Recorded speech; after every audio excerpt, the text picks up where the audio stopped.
Hello everyone.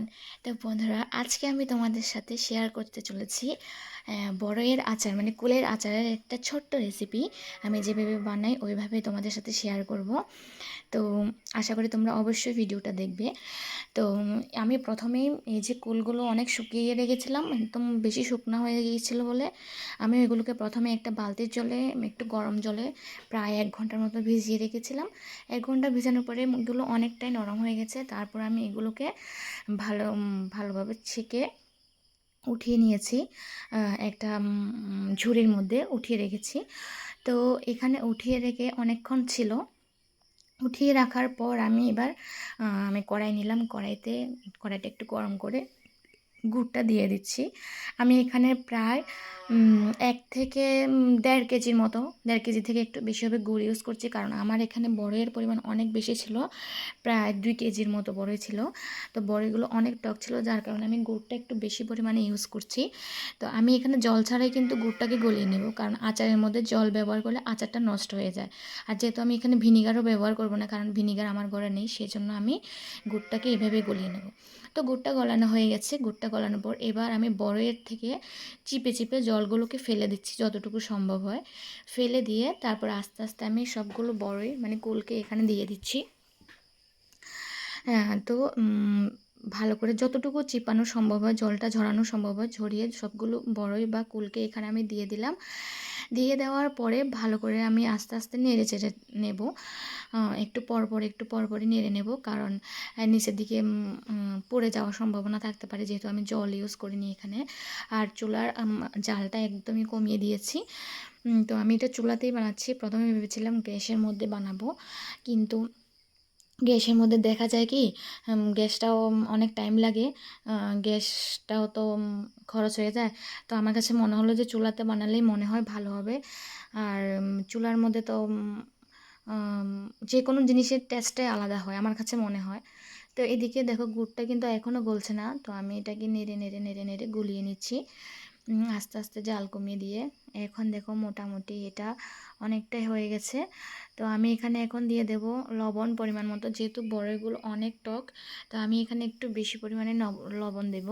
তো তারপরে একটু দিয়ে দিলাম হলুদের গুঁড়া। তো এই দুইটা জিনিস দিয়ে লবণ এবং হলুদের গুঁড়া দেওয়ার পর আমি এটাকে এখন একটু ভালো করে নেড়ে চেড়ে নেব। নেড়ে চেড়ে নিয়ে আবার একটু চুলার আঁচটা কমিয়ে দিয়ে আর একটু ভালো করে আস্তে আস্তে নাড়বো। এটা আরও একটু বাকি আছে। তো এখন আমি এখানে দিয়ে দিচ্ছি একটু চিলি ফ্লেক্স। তো এখানে চিলিগুলোকে আমি ভেজে গুঁড়ো করে রেখেছিলাম। আমি সব মশলা ঘরেই তৈরি করেছি। আর এখানে দিয়ে দিচ্ছি যে আচারের জন্য যে মশলা তৈরি করেছিলাম, ওই মশলাটা আমি একটু পরিমাণ এখন দিয়ে দিচ্ছি। তো একটু পরিমাণ রেখে দিয়েছি, ওইটা আমি আচারটা নামানোর আগে দেব। তো এই মশলাটার মধ্যে আমি কি ব্যবহার করছি বলবো। গোটা ধনে, গোটা জিরে, তারপরে হচ্ছে তেজপাতা, শুকনো লঙ্কা, 5 ফোড়ন, মৌরি, এগুলো সবগুলো আমি ভালো করে হালকা আছে কড়াইতে রোস্ট করে তারপরে গুঁড়ো করে রেখেছিলাম। মশলাটা আচার বানানোর একটু আগেই গুঁড়ো করে রেখেছিলাম। তো এখন আমি বাকি মশলাটা দিয়ে দিয়েছি। আচারটা মোটামুটি মনে হচ্ছে হয়ে গেছে। দেখো কত সুন্দর লাগছে দেখতে, অনেকটা জুসি মনে হচ্ছে। তো বাকি আরেকটু যেটুকু ছিল মশলা আমি ওইটাও দিয়ে দিলাম এখন। তো অনেকটাই মানে আঠালো ভাব হয়ে গেছে আচারটার মধ্যে। তো এখন ঘন ঘন নাড়তে হবে এটা। ঘন ঘন নেড়ে কয়েকবার তারপরে আমি নামিয়ে নেব এটা। আর বেশিক্ষণ চুলার মধ্যে রাখার দরকার নেই, বেশি শুকিয়ে যাবে। তো নামানোর একটু আগে আমি আরেকটা জিনিস যেটা করি, আমি যতবারই আচার বানাই সব রকমের আচার মধ্যে আমি এটা করি, একটু শুকনো লঙ্কা, 5 ফোড়ন এবং তেজপাতা সম্বার দিয়ে একটু সর্ষের তেলের মধ্যে ওইটাকে আমি আচারের মধ্যে এখন ঢেলে দেবো। এতে কি হয়, আচারের মধ্যে সুন্দর একটা ফ্লেভার আসে আমার কাছে মনে হয়। এই টেকনিকটা আমি ইউজ করি। তো এই যে দিয়ে দিলাম, দিয়ে এখন আমি ভালো করে নেড়ে চেড়ে নেব। নেড়ে চেড়ে নেওয়ার পর আমি প্রায় 1 মিনিটের মতো রেখে এখন কড়াইটাকে নিচে নামিয়ে নেব। দেখো কত সুন্দর হয়েছে আমার আচার রেডি।